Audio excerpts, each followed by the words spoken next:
तो hello students, आज हम लोग इलेक्ट्रिसिटी में इलेक्ट्रिक पोटेंशियल और पोटेंशियल डिफरेंस के बारे में समझने वाले हैं और ये भी समझेंगे कि किसी सर्किट में इलेक्ट्रिक करंट का फ्लो कराने के लिए बैटरी का आवश्यकता क्यों पड़ता है और किसी सर्किट में अगर बैटरी नहीं लगाएंगे तो क्या उसमें करंट फ्लो होगा या नहीं होगा, इसके बारे में भी हम लोग समझेंगे। तो चलिए पहले समझते हैं कि इलेक्ट्रिक पोटेंशियल क्या होता है।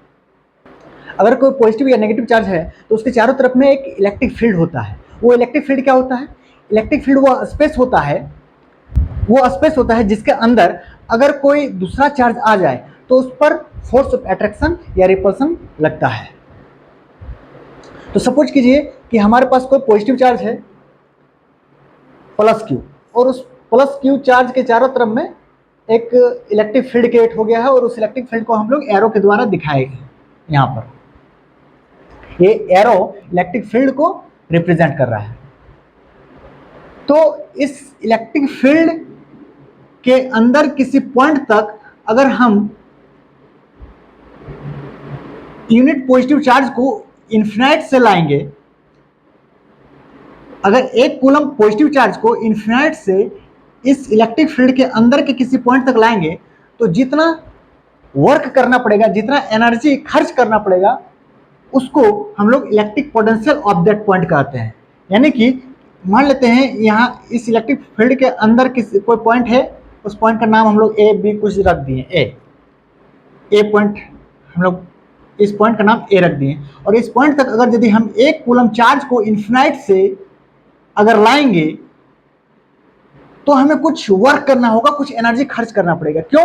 क्योंकि यहाँ पर पहले से एक पॉजिटिव चार्ज मौजूद है और वो पॉजिटिव चार्ज क्या करेगा, हमारे पॉजिटिव 1 कूलम चार्ज को रिपेल करेगा, रिपल्सन होगा, और हम उस रिपल्सन का विरोध करते हुए, उस फोर्स ऑफ रिपल्सन का विरोध करते हुए उल्टे डायरेक्शन में हम लोग उस इलेक्ट्रिक फोर्स के अगेंस्ट में हम लोग एक कूलम चार्ज को ला रहे हैं। तो इसके लिए हमें एनर्जी खर्च करना होगा, हमें वर्क करना होगा, और उस वर्क को इलेक्ट्रिक पोटेंशियल कहते हैं।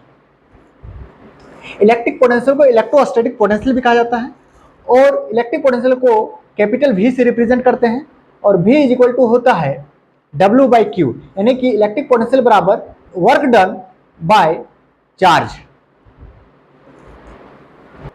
इलेक्ट्रिक पोटेंशियल का ऐसा यूनिट क्या होता है? जूल पर कूलम।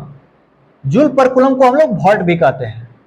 जूल पर कूलम क्यों? क्योंकि इलेक्ट्रिक पोटेंशियल बराबर होता है वर्क डन बाय चार्ज, यानी वर्क डन का ऐसा यूनिट जूल होता है और चार्ज का ऐसा यूनिट कूलम होता है। इसलिए इलेक्ट्रिक पोटेंशियल का ऐसा यूनिट जूल पर कूलम होता है और जूल पर कूलम को ही हम लोग वॉल्ट कहते हैं। वॉल्ट को हम लोग कैपिटल V से लिखते हैं। इलेक्ट्रिक पोटेंशियल को भी हम लोग कैपिटल V से लिखते हैं और उसके ऐसा यूनिट वोल्ट को भी हम लोग कैपिटल V से लिखते हैं। अब नेक्स्ट है पोटेंशियल डिफरेंस। पोटेंशियल डिफरेंस को हम लोग वोल्टेज भी कहते हैं। तो पोटेंशियल डिफरेंस को समझने के लिए हम लोग 2 पॉइंट लेते हैं, A और B। A पॉइंट का भी अपना इलेक्ट्रिक पोटेंशियल होगा और B पॉइंट का भी एक अपना इलेक्ट्रिक पोटेंशियल होगा। इसके इलेक्ट्रिक पोटेंशियल को VA नाम दिए और इसके इलेक्ट्रिक पोटेंशियल को VB नाम दे दिए।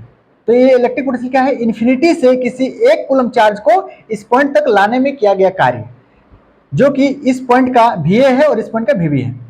तो सपोज करते हैं कि इस पॉइंट तक लाने में किया गया कार्य है 50 जूल पर कूलम, यानी कि 50 वोल्ट, और इस पॉइंट तक लाने में किया गया कार्य है 40 जूल पर कूलम, यानी कि 40 वोल्ट।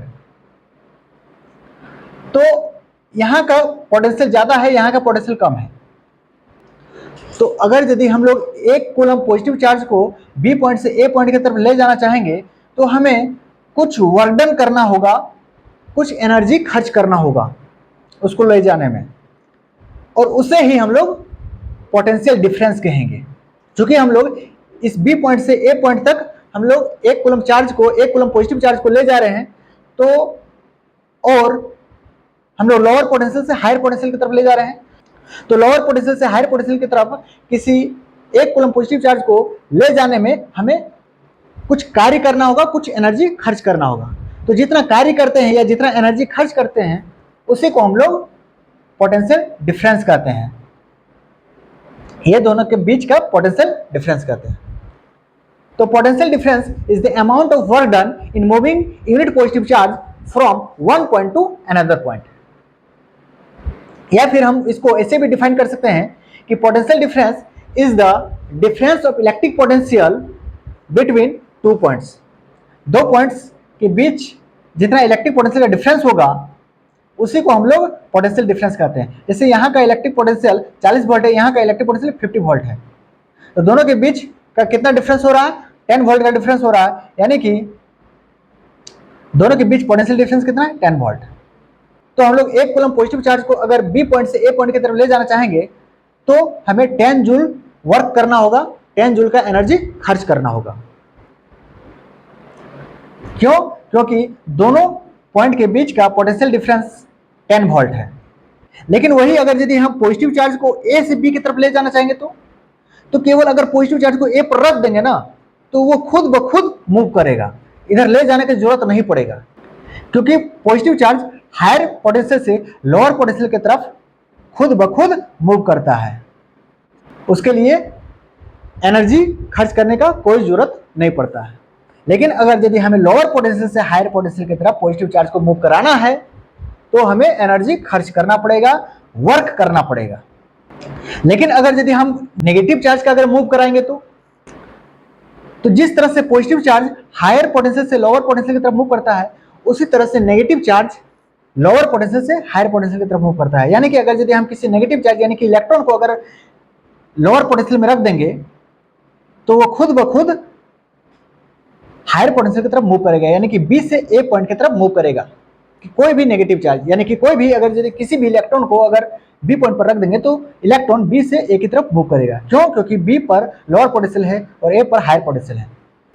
तो चलिए अब इसी पोटेंशियल डिफरेंस को हम लोग एक इलेक्ट्रिक सर्किट के द्वारा समझते हैं, और उस इलेक्ट्रिक सर्किट में एक बैटरी भी लगा रहेगा।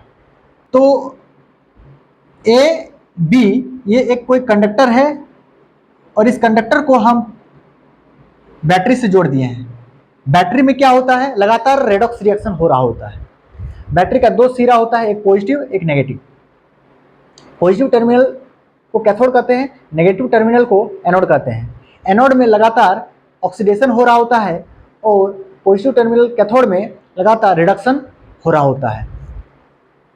ऑक्सीडेशन का मतलब इलेक्ट्रॉन का रिलीज होना और रिडक्शन का मतलब इलेक्ट्रॉन का गेन होना, यानी कि यहाँ पर इलेक्ट्रॉन रिलीज हो रहा होता है और यहाँ पर इलेक्ट्रॉन खत्म हो रहा होता है। तो चूंकि यहाँ पर इलेक्ट्रॉन रिलीज हो रहा होता है तो इलेक्ट्रॉन रिलीज होने के कारण से यहाँ पर इलेक्ट्रॉन का नंबर बढ़ता जाता है और यहाँ पर इलेक्ट्रॉन का नंबर घटता जाता है, जिसके कारण से यहाँ पर इलेक्ट्रॉन का नंबर बढ़ने के कारण से यहाँ नेगेटिव पोटेंशियल क्रिएट हो जाता है, यानी कि यहाँ पर पोटेंशियल लो हो जाता है। और यहाँ पर इलेक्ट्रॉन का कमी होने के कारण से पॉजिटिव, यानी यहाँ पर इलेक्ट्रॉन की कमी होने के कारण से यहाँ पॉजिटिव चार्ज डेवलप हो जाता है, यानी कि इधर पॉजिटिव पोटेंशियल क्रिएट हो जाता है, या फिर बोल सकते हैं कि इधर का पोटेंशियल हाई हो जाता है। चूंकि हम लोग यहाँ पर देखें कि इलेक्ट्रॉन लोअर पोटेंशियल से हायर पोटेंशियल की तरफ मूव करता है, तो यहाँ पर लोअर पोटेंशियल बी की तरफ है और हायर पोटेंशियल ए की तरफ है, तो इलेक्ट्रॉन बी से ए की तरफ मूव करेगा, क्योंकि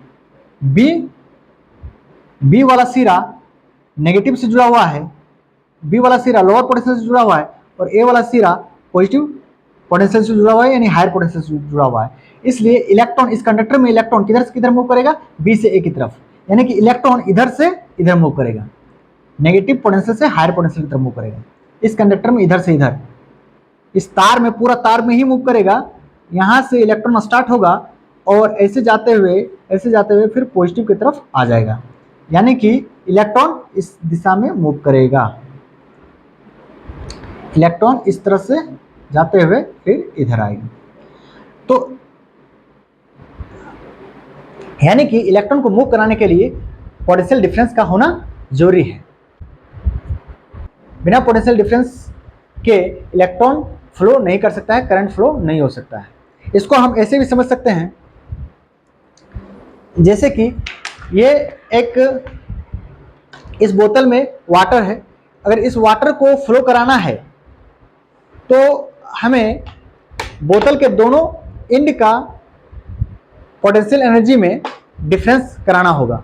दोनों एंड का पोटेंशियल एनर्जी में कुछ न कुछ डिफरेंस, जब तक बोतल के दोनों एंड के पोटेंशियल एनर्जी में जब तक डिफरेंस नहीं हो जाएगा तब तक इसके अंदर का वाटर फ्लो नहीं करेगा। तो जैसे ही हम इधर माउथ वाला सिरा को नीचे करेंगे और इधर वाला सिरा को ऊपर करेंगे, तो जो सिरा ऊपर होगा उधर का पोटेंशियल एनर्जी हाई हो जाएगा और जो वाला सिरा नीचे होगा उसका पोटेंशियल एनर्जी लो हो जाएगा। तो जैसे ही पोटेंशियल एनर्जी लो होगा तो ये वाटर हायर पोटेंशियल एनर्जी से लोअर पोटेंशियल की तरफ मूव करने लगेगा, हायर पोटेंशियल एनर्जी से लोअर पोटेंशियल एनर्जी की तरफ वाटर मूव करने लगेगा। तो जिस तरह से वाटर हायर पोटेंशियल एनर्जी से लोअर पोटेंशियल एनर्जी की तरफ मूव करता है, उसी तरह से इलेक्ट्रॉन लोअर पोटेंशियल से हायर पोटेंशियल की तरफ मूव करता है। और करंट को चूंकि हम लोग पॉजिटिव डायरेक्शन में लेते हैं, इसलिए करंट को हम लोग इलेक्ट्रॉन के उल्टा डायरेक्शन में बहता हुआ मानते हैं। यानी कि अगर यदि इलेक्ट्रॉन लोअर पोटेंशियल से हायर पोटेंशियल की तरफ मूव कर रहा है तो हम ऐसा समझते हैं कि करंट पॉजिटिव टर्मिनल से नेगेटिव टर्मिनल की तरफ मूव कर रहा है, यानी कि हायर पोटेंशियल से लोअर पोटेंशियल की तरफ करंट मूव करता है। इलेक्ट्रॉन लोअर पोटेंशियल से हायर पोटेंशियल की तरफ मूव करता है और करंट हायर पोटेंशियल से लोअर पोटेंशियल की तरफ मूव करता है। तो आशा करते हैं कि आज का लेक्चर आप लोग को समझ में आ गया होगा। लाइक शेयर सब्सक्राइब जरूर कर दीजिएगा। मिलते हैं नेक्स्ट लेक्चर में। वीडियो देखने के लिए धन्यवाद।